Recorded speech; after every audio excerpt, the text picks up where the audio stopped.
Rikëthyem sërish në studio, si gjithmonë në pjesën e dytë të emisionit, gjithmonë kemi të ftuarit tanë, ku ne mundohemi të trajtojmë temat të ndryshme. Sot me 6 maj në mbar botën shënohet dita botërore e astmës, një ditë që i kushtohet ndërgjegjësimit për një nga sëmundjet kronike, mund të themi më të përhapura të frymarrjes, e cila prek miliona njerëz dhe ndikon drejt për drejt në cilësinë e jetës së tyre. Në një kohë kur edhe koha, edhe ndotja e ajrit, stili i jetesës dhe faktorët mjedisor po ndikojnë gjithnjë më shumë në shëndetin e çdo njeriu. Rëndësia e kësaj teme bëhet edhe më e madhe. Për të folur më gjërësisht të lidhur me këtë temë, sot me mua në studio kemi të ftuarin specialistin e mushkrive, doktor Zekiria Shaini. Mirë se erdhe, doktor, në emisionin e mëngjesit Ritmi i ditës. Mirë se ju gjeta, përshëndetje për juve, ju uroj për emisionin, përshëndetje edhe për gjithë teleshikuesit e radio televizionit të Maqedonisë. Jemi sot këtu për të folur për një temë e cila është një temë mjaft e qelluar dhe është një temë mjaft e ndjeshme. Mund të na thoni fillimisht çfarë përfaqëson dita botërore e astmës dhe sa ndikon ajo realisht në ndërgjegjësimin e qytetarëve pikërisht për këtë sëmundje? Dita botërore e astmës është një ditë e cila festohet në mbar botën, mos të festohet, po është zgjedhur si një ditë e cila zakonisht mbahet në javën e parë të majit në të gjithë botën, dhe në këtë ditë jepen mesazhe rreth astmës si sëmundje e cila prek një numër të madh të popullsisë botërore. Dhe në këtë ditë zgjedhen domethënë mjek ose ata të cilët janë të dedikuar për të dhënë mesazhe lidhje me trajtimin e kësaj sëmundje e cila është jo pak shqetësuese dhe e cila jep shumë vështirësi te pacientët të cilët bashkëjetojnë me këtë sëmundje. Doktor, mund të na thoni se çfarë është astma në thelb dhe çfarë ndodh konkretisht në mushkëri kur një person vuan nga kjo sëmundje? Astma është një sëmundje domethënë kronike inflamatore e rrugëve të frymarrjes, e cila domethënë prek rrugët e frymarrjes dhe sjell vështirësi te pacientët. Edhe pse mund të themi se frymarrja mund të merret si një mirëqenie, por te pacientët me astëm është një sëmundje e cila sjell shumë vështirësi, është një sëmundje e cila i bën të numërojnë frymarrjet dhe është një sëmundje e cila i bën të luftojnë me jetën. Gjatë vështirësive në frymarrje që kanë pacientët me astëm, atëherë ata ndjehet një vështirësi te fuqja e ajrit në rrugët e frymarrjes, njështohet e nxjerrja e dioksidit të karbonit dhe sjell vështirësi, duke sjell koll, duke sjell dhimbje gjoksi dhe duke sjell vizing, një fishkëllim në rrugët e frymarrjes. Ju e thatë që astma është një sëmundje kronike, ta mund të mbahet plotësisht nën kontroll? Po, astma është një sëmundje kronike, por nuk është një sëmundje e pashërueshme nëse astma kontrollohet ashtu siç duhet dhe nëse mirret ata që mjeku i thot pacientit domethënë, atëherë astma mund të mirret në kontroll dhe personat me astmë mund të jetojnë një jetë shumë normale. Doktor, mund të na thuani se cilët janë simptomat kryesore që duhet i alajmojnë qytetarët dhe që shpesh herë mund të themi që neglizhohen nga ne? Ata siç që thash në fillim, pra astma është një sëmundje inflamatore kronike e rrugëve të frymarrjes, e cila sjell vështirësi në frymarrje. Domethënë kemi ngushtim të rrugëve të frymarrjes, kemi ngushtim të bronkëve dhe ajri futet shumë me vështirësi. Dhe ka këto domethënë paraqitet koll shumë e shpesht, paraqitet gjatë lodhjes, gjatë ecjes, domethënë kemi një diskomfort, kemi një shtrëngim gjoksi dhe pacienti nuk mund të funksionojë ashtu siç duhet, pra nuk e merr frymarrjen ashtu siç duhet. Doktor, mund të na thoni sa shpesh ndodhet që astma të ngatrohet me alergjinë apo me probleme tjera shëndetësore? Shpesh herë astma ngatrohet me alergjinë, se pacientët mendojnë se kanë alergjinë, por këta e thojnë domethënë që sistemin në kokë në vete pa bërë asnjë analizë. Këtu është edhe thelbi i problemit që mund ta themi se pacientët e neglizhojnë këta dhe nuk duhen ta pranojnë. Domethënë se kur i thua një pacienti se për shembull ke simptoma të astmës, e përjeton shumë keq, gjë që nuk po arrim ta themi atë barierë dhe të themi pacientëve se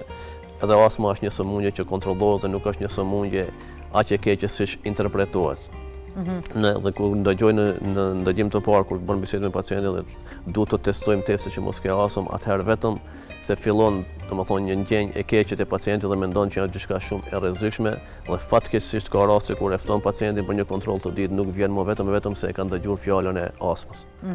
Mund të na thoni se si vendoset, si përcaktohet të themi diagnoza dhe cilët janë testet që bëhen konkretisht për të zbuluar sëmundjen e astmës? Pacientët që vinë domethënë me koll, atëherë zakonisht vinë dhe ankohen për simptomat e kollës dhe simptomat e vështirësive në frymarrje. Atëherë mund të themi se astma është një atak në rrugët e frymëmarrjes që fatmirësisht është reversibile, është e ktheshme, domethënë pas përdorimit të terapisë, aty kthehemi domethënë. Pacientët që vinë është metoda për diagnostifikim, është metoda e spirometrisë, e cila na tregon ngushtimin, sa është ngushtimi i rrugëve të frymëmarrjes dhe sa pacienti në sekondën e parë domethënë mund të marrë frymë dhe sa është kapaciteti i sforcuar gjatë frymëmarrjes. Dhe këtu në bazë të kësaj ne edhe e vendosim diagnozën e astmës, ka edhe nëpërmjet bronkoprovokuesve, domethënë që japim ngushtim të frymëmarrjes dhe ngushtim të rrugëve të frymëmarrjes dhe në bazë të asaj është edhe vendoset edhe diagnoza e astmës. Ka disa lloje të tjera domethënë që na sjellin deri te diagnoza e astmës. Sa është e rëndësishme të themi diagnostifikimi i hershëm i kësaj sëmundje dhe çfarë ndodh nëse kjo sëmundje zbulohet me vonesë? Diagnostifikimi i hershëm, kurse çdo sëmundje dhe të sëmundja e astmës domethënë është shumë i rëndësishëm sepse këtu e kapim në fillim dhe pasojat mund të jenë shumë më të vogla. Astma, siç e dim, prek edhe fëmijët e moshave të vogla, domethënë themi nga mosha 8, 10, 12 vjeçare dhe zakonisht prindët i vonojnë pacientët duke menduar se është diçka tjetër ose duke menduar se është një kollë e zakonshme apo është një bronhit apo diçka tjetër dhe nuk i sjellin fëmijët te specialisti për ta diagnostifikuar si sëmundje. Nëse astma diagnostifikohet dhe trajtohet siç duhet, atëherë nuk sjell kurrë farë problemi edhe për çdo njeri të rëndon, po edhe për sportistët, duke ditë se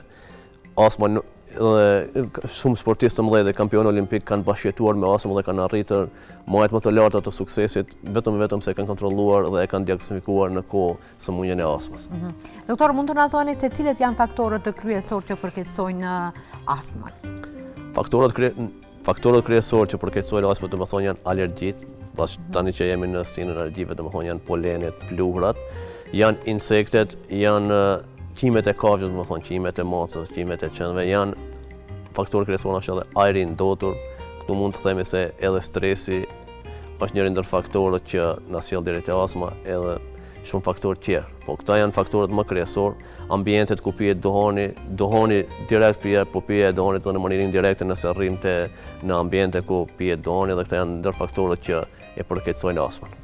Mund të na thoni se sa e përhapur është kjo sëmundje tek fëmijët dhe cilët janë shenjat e para tek fëmijët? Ju e cekët pak a shumë, po të flasim pak më gjerësisht. Edhe pse nuk jam një pediatër dhe shumë rrallë kemi kontakte me fëmijët, po domethënë nëse folmi në nivel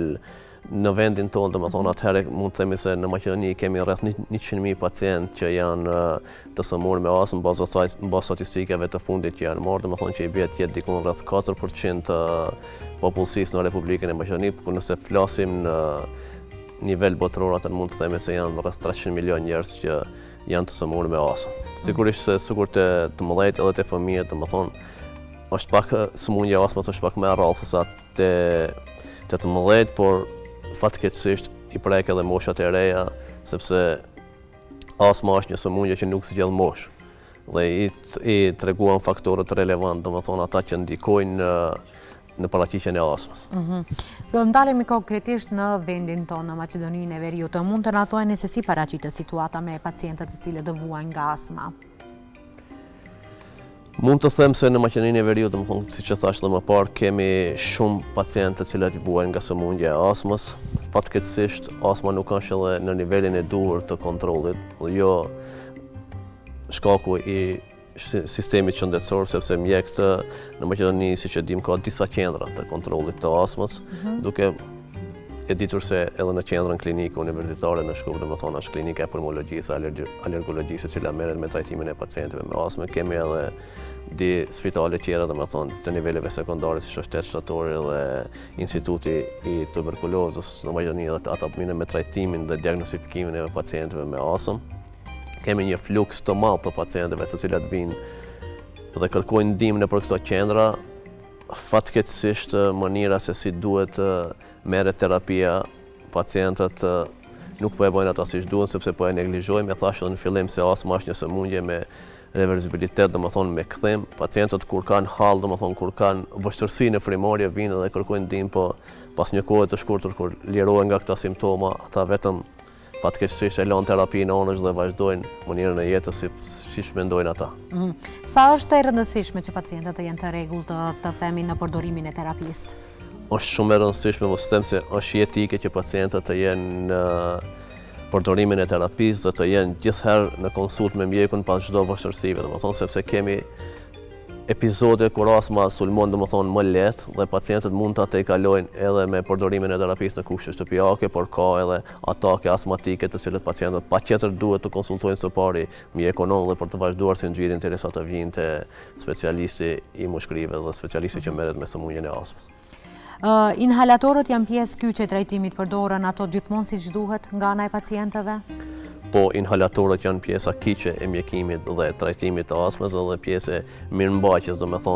themi sëmundjes së astmës. Fatkeqësisht kemi shumë keq përdorime, nga ana e pacientëve sepse inhalatorët i përdorin, siç e thash, ata vetëm kur kanë nevojë, sepse kemi inhalatorë të cilët bronkodilatatorë të cilët përdoren mbrafat të shkurtër, ka bronkodilatator, për shembull si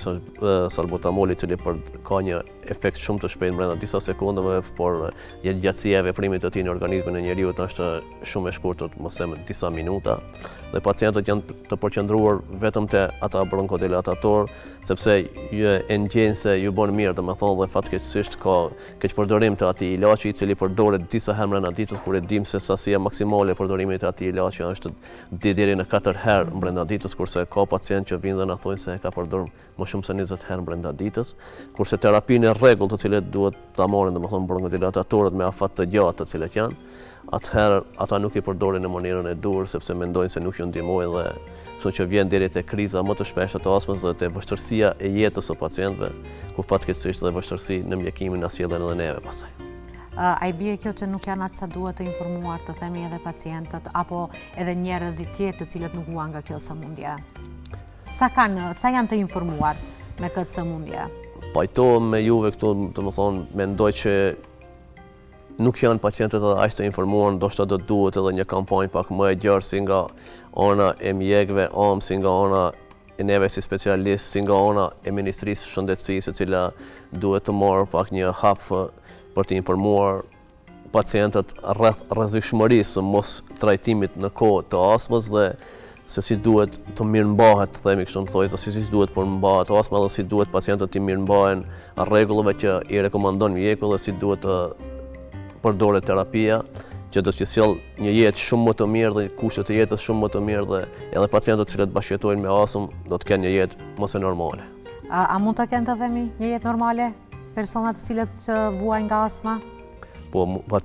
personat ose pacientët të cilët e kanë një astmë të kontrolluar mund të kenë një jetë edhe shumë normale, si në punë, ashtu edhe në aktivitetet sportive, thash edhe në fillim se shumë kampion olimpik, për shembull, siç është David Beckham ose Paul Scholes ose dikush tjetër, ata kanë bashkëjetuar me astmë, po kanë qenë kampion botror dhe kanë arritur majë të suksesit, vetëm sepse e kanë diagnostifikuar astmën që në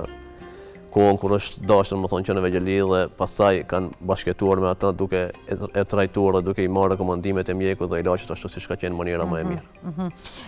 Aktivitetet fizike a ka kufizime në këto aktivitete fizike për personat të cilët vuajnë nga astma? Nuk ka kufizime nëse astma është e kontrolluar siç duhet, nuk ka kufizime në aktivitete fizike. Mund të themi se ka kufizime në mënyrën se si jetojmë, siç e thash në fillim se shkaktarët kryesorë që shkaktojnë astmën janë poleni, pluhuri, dhe duhet t'i shmangin këta vende ku për shembull ku ka mundësi t'i shmangemi, duke ditë se ne jetojmë në rrethona ku është pak vështirësi t'i shmangemi, po aq sa kemi mundësi, pasi që tash jemi në kohën e pranverës dhe poleni është në nivel shumë të lartë, atëherë mund të shmangemi vende ku ka, barishe të ndryshme, ku ka kullosa, vende ku bëhet pasrimi i tererit nga bari diçka tjetër, sepse aty njëkohësisht kemi edhe pluhurin edhe barin i cili na sjell shumë vështirësi dhe kemi shumë raste tani për momentin në klinikë ku punojmë aty sepse kemi vështirësi dhe kemi epizode të atakut të astmës që po ja vështirëson pacientëve mënyrën e jetesës. Mund të na thoni se çfarë roli luan ushqimi? Ushqimi luan një rol të rëndësishëm në trajtimin e astmës, por nuk është një ndër faktorët kryesorë të cili ose na i përkeqëson ose na i përmirëson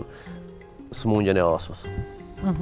Sa shpejt ndodh që pacientët të diagnostifikohen me vonesë në vendin tonë? Fatkeqësisht ndodh shumë shpesh. Pacient i cili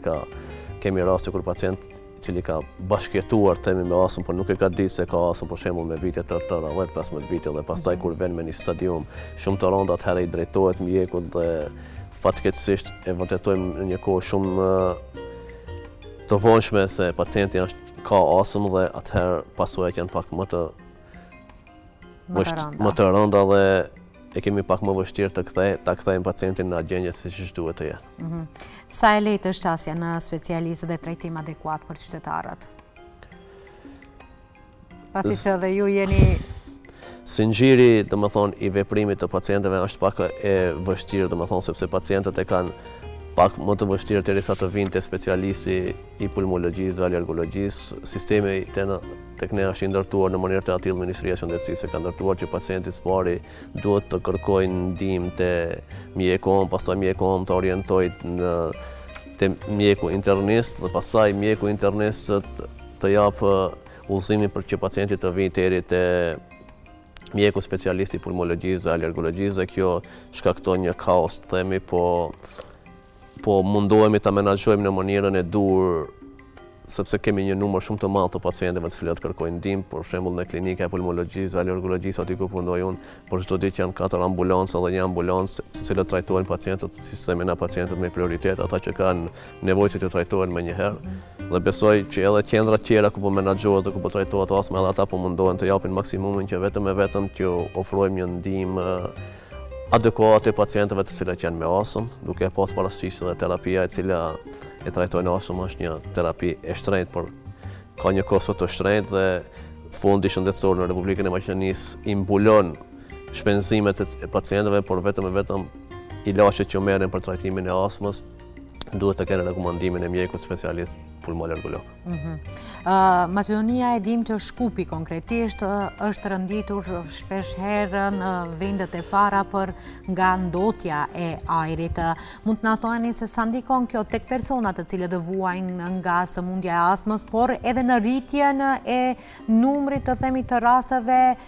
me sëmundjen e astmës? Po e thash edhe në fillim, se di nga sëmundjet që i prekin mushkëritë, në Republikën e Maqedonisë që mos shumë të i prekin mushkëritë, janë sëmundja pulmonare obstruktive kronike, spoku dhe astma. Fatkeqësisht edhe vetë se jetojmë në një vend ku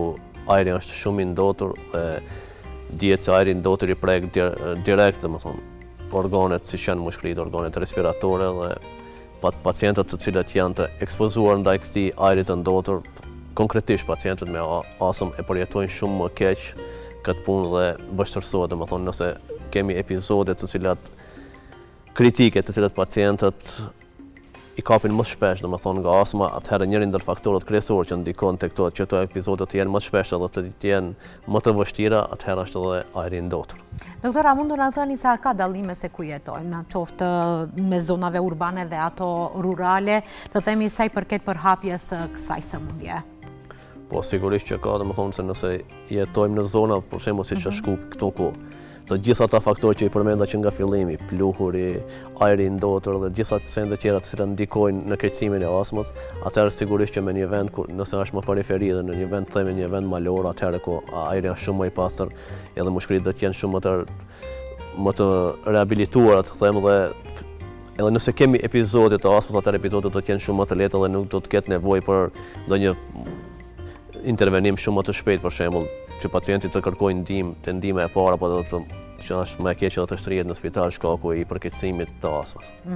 Doktora, mund të na thoni sa bëhet mjaftueshëm nga institucionet kompetente për rritjen e ndërgjegjësimit dhe parandalimin të kësaj sëmundje? Ju e potencuat pak më herët që duhet të organizohen kampanja të tilla për t'ju informuar qytetarët lidhur me këtë sëmundje. Mendoj që qëndrojnë ata që ja thash edhe më parë, se nuk bëhet sa duhet ndonjë kampanjë për informimin e pacientëve rreth rrezikut nga sëmundja siç është astma, dhe nuk bëhet ndonjë kampanjë që mësohet pacientëve se si duhet të mbrohet dhe që mësohet pacientëve se astma është një sëmundje e cila duhet të diagnostifikohet, nuk është një sëmundje e rrezikshme ashtu siç paraqitet, sepse e thash edhe në fillim se kur i thua pacientit sepse ke astmë ose duhet të përdorësh një terapi inhalatore,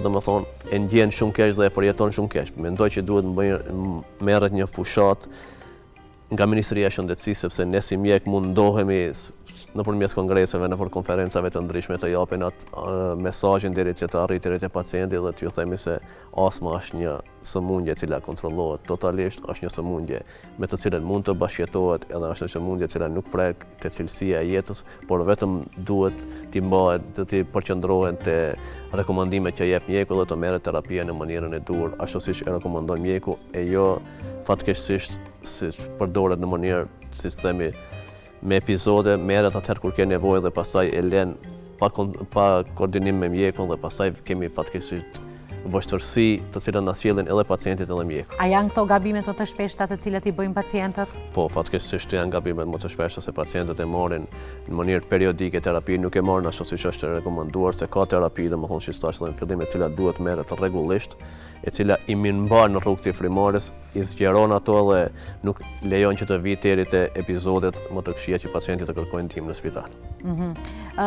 Ju thatë më herët që nuk jeni një pediatër, po jeni një specialist i mushkrive të bardha. Si menaxhohet të themi astma tek fëmijët konkretisht në shkolla dhe sa janë të themi edhe institucionet arsimore të përgatitura për këtë kategori të fëmijëve?